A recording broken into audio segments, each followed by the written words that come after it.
예수님, 너는 밤의 무서움도 대낮에 날아오는 화살도 어둠 속을 싸다니는 역질도 한낮에 쳐오는 재앙도 무섭지 않으리라. 시편 91편 5절의 말씀으로 애청자 여러분의 평안을 빕니다. 이제부터 탈출기 7장에서 14장에 이르는 11가지 표징에 대한 이야기가 시작이 되는데요. 10가지 표징에 대한 이야기가 시작되는데 여기서 재앙이라는 말을 저는 표징이라고 고치는 것이 더 좋겠다고 생각을 합니다. 성서의 사건들을 재앙으로 보느냐 또는 표징으로 보느냐의 차이는 엄청 크거든요. 탈출기의 이 사건들이 불신자들에게는 죽음으로 밀어가는 재앙이지만 믿는 사람들에게는 구원의 표징이 되는 것이죠. 예수님께서 기적 행하신 그 모든 기적 역시 믿는 이들에게는 치유와 생명이었지만 율법주의자나 불신자들에게는 안식일 규정을 거스린다는 것과 같은 이 스캔들이었거든요. 빵의 기적에서도 표징의 외적인 현상에만 연연하고 그 표징의 참뜻을 깨닫지 못하는 사람에게 주님은 요나의 기적밖에는 보여줄 것이 없다고 하셨어요. 탈출기의 사건들이나 우리 가운데 일어나는 모든 사건 역시 같은 의미라고 봅니다. 탈출기의 표징이 10가지인 것은 그 번수에 매이기보다는 이 열이라고 하는 것은 충만을 뜻하는 숫자이죠. 여기서 이 마지막에 절정인 10번째를 제외한 9가지는 셋으로 또 셋씩 묶어집니다. 그래서 첫 번째 1조의 그 표징은 첫째가 나일강물이 피로 변하고, 둘째가 개구리 떼 습격, 셋째가 모기 떼 습격인데, 이 첫 번째 조에서는 첫 번째 재앙이 이제 그 에집트의 요술사들도 행했기 때문에 파라오의 마음이 완고해서 그 움직이지 않았다 그랬는데, 두 번째 재앙부터는 파라오가 양보하고 모세에게 기도를 청합니다.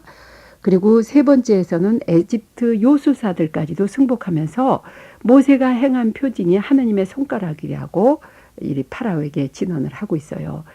두 번째 묶음은요, 이 표징의 네 번째에서부터 여섯 번째 표징인데, 네 번째는 등의 소동, 다섯 번째 가죽의 몰사, 여섯 번째 피부병의 퍼짐인데, 이 두 번째 묶음에서는 외부 그 앞에 첫 번째가 밖에서부터 일어나는 것에 비해서 이 두 번째 묶음의 이 표징은 이 신체에 직접적으로 고통을 주는 재앙입니다. 그리고 여기서부터 에집트 사람들과 이스라엘 사람들을 구별짓는 것이 나옵니다.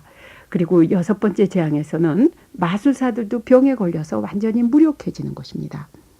세 번째 묶음의 이 표징은 일곱 번째 표징에서부터 9째까지인데 우박의 표징, 메뚜기 때, 그리고 사흘간의 어두움인 것입니다. 앞에 그러니까 그 여섯 번째까지의 표징이 사람들을 갈라놓는 데 비해서 이 마지막 세 번째 이 묶음인 이 표징은 이스라엘에 거류진 고센 땅과 에집트 지역을 갈라놓는 것이 또 특징인 것입니다. 그리고 여기에서는 파라오의 신하들마저 승복할 것을 파라오에게 진언하지만 오직 파라오만이 고집을 부리죠. 이 각 묶음에서 이 표징이 매번 첫 번째, 두 번째 표징에서는 예고가 되는 데 비해서 세 번째 표징은 항상 갑자기 닥치는 것이 특징입니다. 이처럼 이 표징이 여러 가지 그 어떤 문학 유형이라고 하는 이런 그 어떤 형식을 그대로 짜고 나오는데, 이것을 보면 이 표징이 갑자기 일어나는 어떤 그 에집트의 자연현상이라고 하는 것이 아니라 하나님께서 의도적으로 이 안에서 개입하셨다는 것을 나타내는 메시지라고 볼 수 있어요. 아무튼 여기에서 이 표징을 보면 점점점 그 표징의 강도가 커지고 범위가 넓어지고 또 파라오의 완고함이 꺾이지 않고 계속 이제 그 약속을 번복하는 것이 나오고, 그리고 에집트가 파멸되는 것에 비해서 이스라엘이 구원을 받는다는 이것이 특징으로 나오는 것입니다. 또 이 표징 이야기의 또 다른 주제는 이스라엘과 에집트인 모두에게 야훼 하느님을 알게 하려는 것입니다. 이것이 10장 2절에 분명히 표현되는데 주님께서 모세에게 말씀하셨다. 파라오에게 가거라. 그의 마음과 그 신하들의 마음을 완강하게 만든 것은 나다. 그것은 그들 한가운데서 나의 이 징표를 일으키려는 것이고 내가 에집트인들을 어떻게 다루었는지 그리고 내가 그들에게 어떤 징표를 주었는지 내가 너의 아들과 너의 손자들에게 들려줄 수 있도록 하기 위함이며 내가 주님임을 너희가 알게 하려는 것이다. 이렇게 말씀하고 계십니다. 이 탈출기의 매 표징의 서두를 주님께서 모세에게 말씀하셨다라고 시작해서 모세와 아론은 주님께서 명하신 대로 하였다 이렇게 이루어지면서 하느님께서는 내가 주님임을 알게 하시려고 이 모든 표징을 행하신다는 것, 말하자면 당신의 영광을 드러내시고 하느님을 믿게 하시려는 것. 그러면 예수님께서 행하시는 그 표징도 예수님도 기적을 행하셔서 당신의 영광을 드러내시고 제자들을 믿게 하셨다고 하시는 그 말씀하고 같은 그 연관이 된다고 봅니다. 한편 이 탈출기에서 표징들이 일어나는 동안에 이스라엘의 반응이 전혀 나타나지 않는데 이것은 하나님께 대한 백성의 믿음이 아직도 부족했다는 것을 예시한다고 말하고 있어요. 그 백성이 주님을 두려워하고 주님과 그분의 종 모세를 믿은 것은 그들이 홍해를 건넌 다음이었거든요. 14장 31절에 나오죠. 그처럼 확실하게 하느님을 알려주는 표징을 보면서도 믿지 못하는 이스라엘과 끝내 자기 주장을 꺾지 않는 파라오는 누구일까요? 이 파라오의 고집은 그 자신뿐 아니라 그 나라를 망치고 있습니다. 무지와 하느님을 알지 못함과 인정하지 않으려 하는 이러한 것에서 고집스러워지는데요. 놀라운 표징들로 권능을 드러내시는 하느님 안에 저희가 갖가지 깨우쳐 주시는 하느님의 손길을 깨달을 수 있도록 파라오의 욕심과 완고함과 사심을 버리고 우리 각자 안에 있는 파라오의 요소를 회개하면서 우리 민족의 통일과 화합을 준비할 수 있는 은총을 청합니다. 아멘.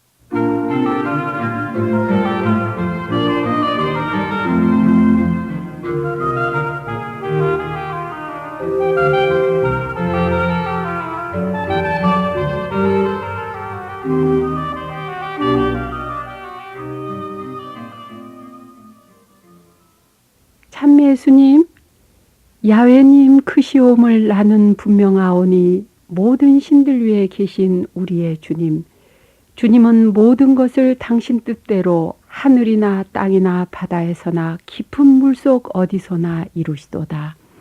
시편 135편 6절의 말씀으로 애청자 여러분께 주 야훼 하느님의 크시옴이 축복으로 전해지시기를 빌면서 탈출기 7장 14절에서 8장 15절의 말씀을 봉사하겠습니다. 이 첫 번째 표징에서는 주님께서 모세에게 아침에 나일강가에서 파라오를 만나 주님의 말씀을 전하라고 하시면서 내 손에 있는 지팡이로 나일강물을 칠 터인데 그러면 이 강물이 피가 되리라. 강에 있는 물고기들은 죽고 강은 악취를 풍겨 에집트인들이 강에서 물을 퍼 마시지 못하게 하리라고 하십니다. 이 파라오가 아침에 강에 나오는 것을 만나라고 하셨는데요. 이것은 파라오가 에집트 신들을 숭상하기 위해서 나일강을 그 신격화해서 숭상했었거든요. 매일 아침 정기 예배를 드리기 위해서 신하들과 함께 이 강에 나오지 않았을까. 그래서 미리 이렇게 복잡한 왕궁에 들어가는 절차가 없이도 쉽게 왕을 만날 수 있는 좋은 기회가 아니었나 하는 그런 그 해설도 있습니다. 이 나일강을 신격화해서 숭배하던 에집트인들에게 나일강의 신 하피와 풍작을 주는 홍수의 신 오시리스, 이 신들을 이 나일강을 피가 되게 하는 이것은 그 신들의 패배를 상징한다고 볼 수 있겠어요. 이것은 또 파라오가 새로 낳는 그 히브리 남자 아이들을 다 나일강에 쳐넣으라고 했던 그렇게 하면서 이스라엘의 생명을 근절시키려고 했지만 그것을 하지 못했었잖아요. 여기에 대한 하나의 그 응징이라고도 해설을 합니다. 이 나일강이 에집트인들의 중요 식품인 물고기들을 전부 몰살시켜서 그들이 그 식생활에 타격을 받게 하고 또 그들이 식수에 고통을 겪게 하는, 이것은 에집트인들이 나일강에 의존하던 그 생명, 그리고 특별히 이스라엘의 사내 아이들을 그 물에서 죽게 하려고 했던 것에 대한 그 응징으로 이렇게 첫 번째 기적을 보는 것이죠. 또 두 번째 재앙인 개구리 때에도 첫 번처럼 에집트 이 다신교에서는 개구리도 역시 신격화해서 신으로 숭상을 했다 그래요. 특별히 이 개구리들은 풍요를 상징하는 신이었고, 여인들이 출산할 때 그 여인들의 출산을 돕는 그 출산의 신이라고도 얘기를 합니다.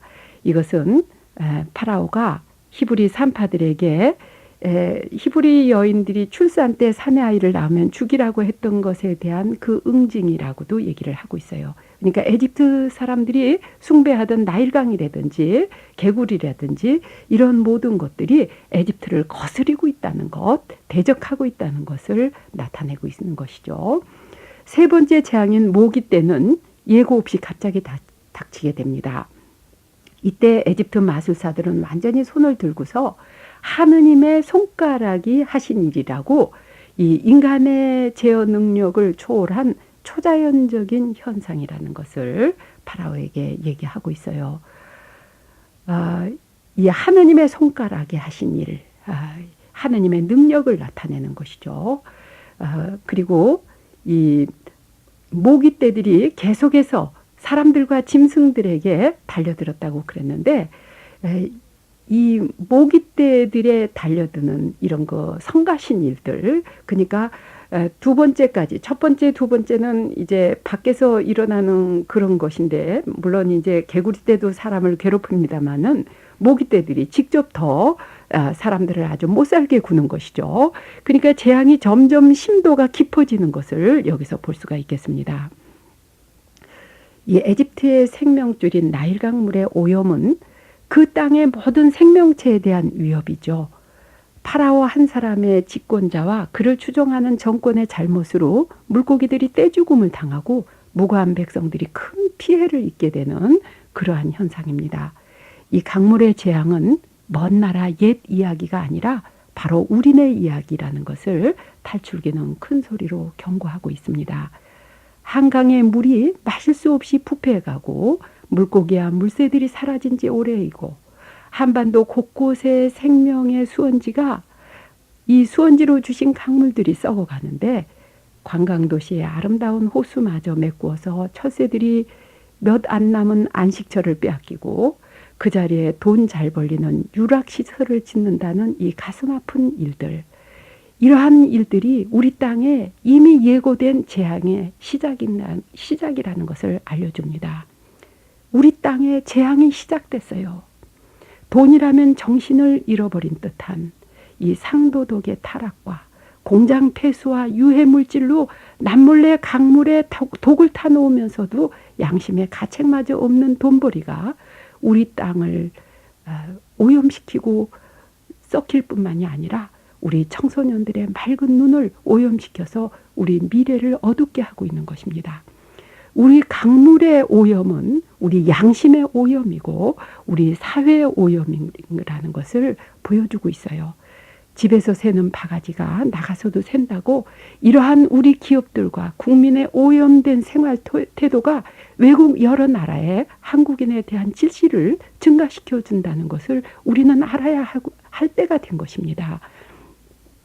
국가와 국민이 경제 제일만 강조해서 돈 버는 것만 최상 목표로 살아온 우리의 불행은 한국 기업에 대한 그 외국인들의 적개심, 한국인들에 대한 배타심을 부추기고 있다는 것을 우리가 알아야만 합니다.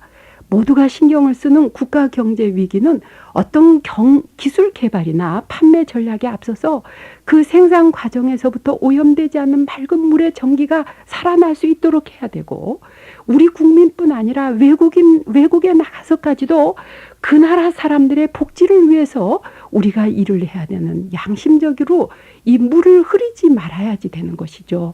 우리가 썩은 물을 마시고 썩은 물을 팔게 될 때 우리는 우리만 멸할 뿐 아니라 세계 가족을 멸하는데 우리가 큰 지탄을 받는 이 파라오가 된다는 것 생각하면서, 오늘 우리가 개인과 공동체 이기심에서부터 해방되고 우리 자신의 출애굽을 이룰 수 있는 은혜를 청합니다. 아멘.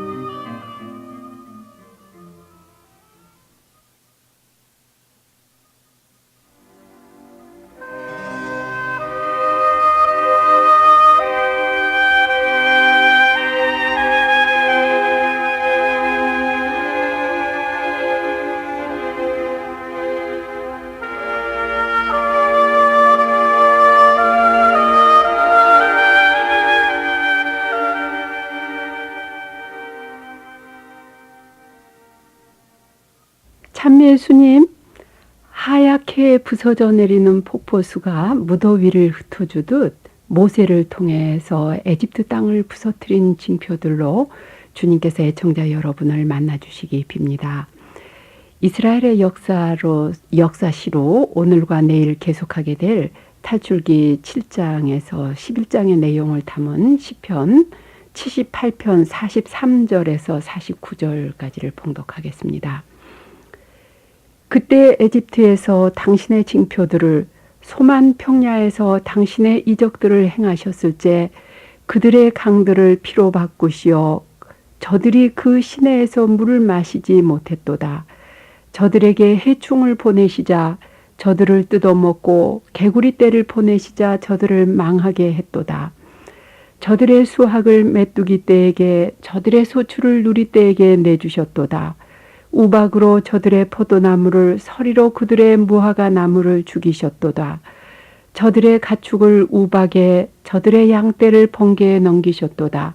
저들에게 당신 분노의 열기를, 격분과 견노와 환란을, 재앙의 천사 무리를 보내셨도다.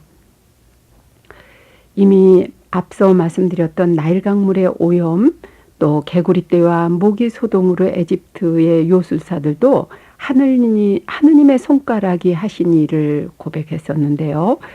오늘 이 8장 16절에서부터 28절에는 네 번째 재앙인 등해떼에 대해서 묘사합니다. 등해는 눈병을 옮기는 파리 일종인데요. 성서 땅인 그 팔레스티나와 에집트에 특히 요즘처럼 찌는 여름철에 어디 가든지 많이 있습니다.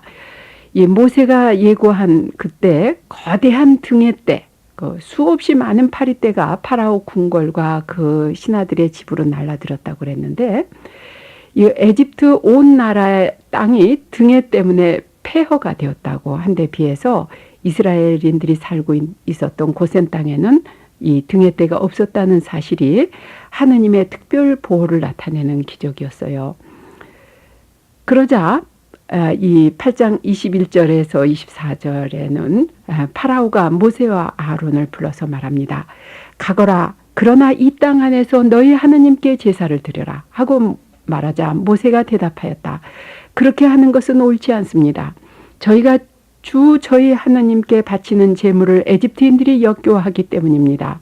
에집트인들이 역겨워하는 것을 그들이 보는 앞에서 저희가 제물로 바치면 그들이 저희에게 돌을 던지지 않겠습니까? 주 저희 하느님께서 말씀하신 대로 저희는 광야로 사흘 길을 걸어가 그분께 제사를 드려야 합니다. 이 조상 대대로 유목민인 히브리인들은 거대한 가축대를 거느렸고 하느님께 제사를 드릴 때도 그 가축을 제물로 바쳤습니다. 특별히 에집트인들은 양을 아주 싫어했고요. 반면에 소를 거룩한 짐승으로 신으로 숭배하기까지 했죠. 오늘날에도 인도에서는 모슬렘 교도들이 소를 도살하는 것을 힌두교도가 보면 서슴지 않고 싸움을 걸면서 도살하지 못하게 말리는 것을 미루어 보면 그 옛날 에집트에서 어떠했을지 짐작이 됩니다. 가축을 제물로 삼았던 히브리인들이 그 에집트인들이 보는 데서 그들이 역겨워하는 양이나 또는 신성시하는 소를 제물로 도살할 때 돌팔매질을 당하리라는 모세의 말을 파라오도 받아들일 뿐 아니라 24절에서 나를 위하여 기도해다오 이렇게까지 말을 하고 있어요. 이것은 파라오가 완전히 승복한 것을 뜻합니다. 히브리인들이 사흘길을 걸어 광야로 가서 에집트인들이 신으로 숭상하는 이 동물들을 죽여서 이스라엘의 하느님께 제사를 드리도록 허락한 것이 파라오니까요. 모세는 파라오에게 물러나서 주님께 기도했다고 했어요. 그러자 주님께서는 모세가 말한 대로 해주셨다. 그러나 파라오는 이번에도 마음을 완강하게 하며 백성을 내보내지 않았다고 했어요. 이제 다음번에 5째 재앙입니다. 이것은 들판에서 방목하던 에집트 가축들이 흑사병으로 몰사하는 것인데 여기서 중요한 것은 주님께서 내일 이 땅에서 이 일을 이루리라고 하시면서 때를 정해 주셨다는 말씀입니다. 이번 재앙이 매번 재앙이 일어날 때를 확실하게 예고해 주심으로써 이 재앙으로 벌하시는 것이 목적이 아니라 그 주님의 말씀을 듣고 그 말씀에 순종해서 회개하도록 하게 하시려는 것이 하느님의 뜻이라는 것을 매번 이 예고로서 가르쳐주고 계십니다. 주님께서는 히브리인만의 주님이 아니라 에집트인도 아끼고 사랑하시는 주님이시라는 것. 다만 그들이 부당한 힘으로 약자를 억압하지 말고 하느님의 말씀 따르기를 간곡히 바라시는 것이죠. 이 거듭되는 재앙을 하느님의 말씀을 듣지 않고 악한 길에서 돌아서게 하는 그들의 그 완고함을 돌리려고 하시는 이런 그 뜻이라는 것이 여기에서도 나타나는 것입니다. 이때 에집트의 에집트인들 중에서 주님의 말씀을 두려워한 사람들은 들판에 있던 자기네 짐승들을 자기 집으로 들여놓았다 그랬어요. 그 사람들은 피해를 받지 않고 안전했습니다. 그러나 들판에 있던 모든 짐승이 사라졌다고 했어요. 파라오는 사람을 보내어서 이스라엘의 집짐승은 한 마리도 죽지 않았음을 확인했지만 그 마음이 완강해져서 백성을 내보내지 않았다고 합니다. 이제 6째 재앙은 종기 재앙인데요. 요술사들과 모든 에집트인에게까지 종기가 생겨서 요술사들도 그 종기 때문에 모세 앞에 서 있을 수가 없다고 9장 11절에 말합니다. 요술이라는 것은 눈속임을 뜻하죠. 에집트 요술사들도 파라오의 앞에서 많은 이적을 행했기 때문에 파라오는 모세와 아론의 기적에 별 신뢰를 두지 않았으리라고 하지만 여기서 그 에집트인들의 눈속임과 모세와 아론의 그 하느님께로부터 받은 기적의 힘은 분명한 그 차이가 난다는 것을 볼 수가 있습니다. 어떻든 여기서 이 파라오가 계속 고집을 부리고 있는데요. 참 재앙이라는 것이 무엇인가 생각해 볼 수 있습니다. 파라오처럼 탐욕과 편견과 자기 고집에 사로잡힌 이 내 안의 요소들이 바로 재앙이라고 볼 수 있습니다. 사랑의 주님, 보다 큰 선을 향해서 변화되기를 두려워하는 우리 안의 이기심과 안일주의가 끊임없이 살아 움직이시는 하느님 말씀 안에서 진리를 향한 과감한 도전으로 사랑으로 바꿔지게 하심으로 찬미와 영광을 받으소서. 아멘.